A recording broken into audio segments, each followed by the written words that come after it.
Afghanistan enjoys peace, freedom, democracy, child rape, and second highest infant death rate on Earth. Piracy in Africa. America and China steal, rescue many countries' resources for economic abuse. Kim Jong-il re-elected as fake nuclear bogeyman of North Korea in unanimous farce. In the UK, G20 protesters' death to be investigated, dismissed, and swept under the carpet by the IPC. Hello, powerless, debt-ridden, landless, economic peasant slave units. Welcome to the fucking news. I'm hard to swallow. Here are the headlines tonight. Post-Taliban Afghanistan is finally reaping the benefits of 7 years of war and occupation, with democracy and freedom in place thanks to America's invasion. Now things are set to get even better as new laws are proposed enshrining the right of men to rape their wives and marry children. The laws are being proposed by incumbent President Karzai in the run-up to the new election. In an imaginary statement to the world's press, he said, "I think these laws will be very popular amongst the male voters, especially being able to marry children, since our life expectancy is only 40 years. Starting young is a good idea. I would also like to thank America for reducing our infant mortality, which has been declining to about 135 per thousand live births in 2006, down from an estimated 165 per thousand in 2001, making us only second in the world behind Liberia, with Iraq even better at number 3. Thank you so much. Our levels of illiteracy, poverty, malnutrition, poor hygiene, and our crippled healthcare system are among the worst in the world, contributing to high rates of death amongst infants and mothers during or soon after birth. Truly a great achievement, and well worth the trillions of dollars your death-ridden landless peasants have paid. Many Afghans can now look forward to marrying a child, fucking her whenever they want, and having most of her children die in birth or before the age of 7 from preventable illness. Having the girls grow up illiterate sex slaves for a male population of religious extremists, whose right to oppress and dominate women is enshrined in law.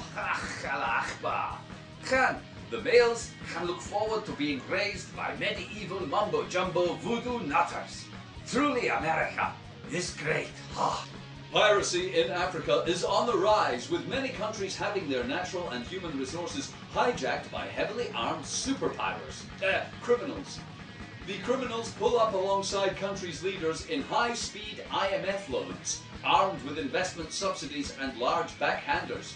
If the leaders of the countries don't pull over and let them rule quietly in the background and siphon off their resources to corporate scum, the country is quickly blighted by rebels, revolution, and coups, funded by mysterious international backers. The situation is now so bad, some African countries are throwing their mineral resources overboard at the mere sight of American or Chinese diplomats, in the hope that the pirates will lose interest if they have nothing. There have been calls for an international security force to go to Africa and simply take over, saving the banks the trouble of even lending the puppet rulers any money. In a related story, Kim Jong-il has been re-elected as fake nuclear bogeyman of North Korea. International agencies were said to be satisfied that the election had been carried out in accordance with their policies on bogeymen, and that the West could continue to paint North Korea as a potential threat and Kim Jong-il as a mad despot with his finger on an atomic trigger. Recent missile tests and previous large explosions within Korea have allowed governments of poorly educated economic slaves in the West to justify huge military spending and the creation of blankets of fear, smothering rational calls for Earth to be a peaceful, nuclear-free planet. More on that story later. In the UK, the death of a protester at the G20 meeting in London is to be investigated by the toothless IPC and then swept under the carpet as soon as possible. A spokesperson for the Metropolitan Police didn't say, "We regret that hordes of black-hooded anarchists, not committing vandalism and violent acts, didn't give us any excuse to beat real anti-capitalists to death in broad daylight." we would very much like to have been able to justify many more acts of police brutality in the name of national security, so as to bolster the view amongst ordinary people that a fascist police state is all that stands between us and the end of the world. Sadly, it was not to be.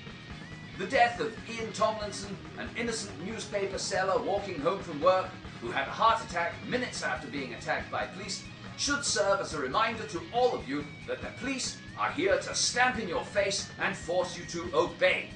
We look forward to the findings of the Independent Police Commission, the exoneration of our officers, and their return to unaccountable fascist policing on behalf of the few bankers that rule over you with no trouble at all. Thank you. In a related story, the Bank of England has kept interest rates on hold at 0.5%, in a widely expected move following a number of rate cuts in recent months. The bank and the government are trying to ease the economy out of recession. As well as keeping rates on hold, the bank's Monetary Policy Committee also voted to continue pretending that wood pulp is worth anything at all, and that entire populations being in debt to banks was the best way for banks to ensure that entire populations were in debt to banks. Here's the leader of the Monetary Policy Committee, Sir Ivor Lot of Gold, to explain the situation. There's only one way for us to own your asses, protect our assets, and that is by deception, investment, and enormous lies, loans to banks, who borrowed too much in the first place. Now, this may seem slightly confusing to some of you that the solution to too much debt is more debt, printing money to lend to banks who borrowed too much and lost it, but I can assure you, you are too stupid to understand what's really happening, and I'm not going to explain it. Now, fuck off back to work and pay your taxes, or we'll send the police on you, okay? Thanks, and now the weather. Peace, freedom, democracy, and child rape for Afghanistan, all supported by our brave boys. Hurrah! With a tiny decrease in infant mortality for the weekend. Police brutality, fascism and oppression setting in over the UK with massive debt and endless taxes for peasants all over the world until the printing presses run out of trees. Have a nice weekend!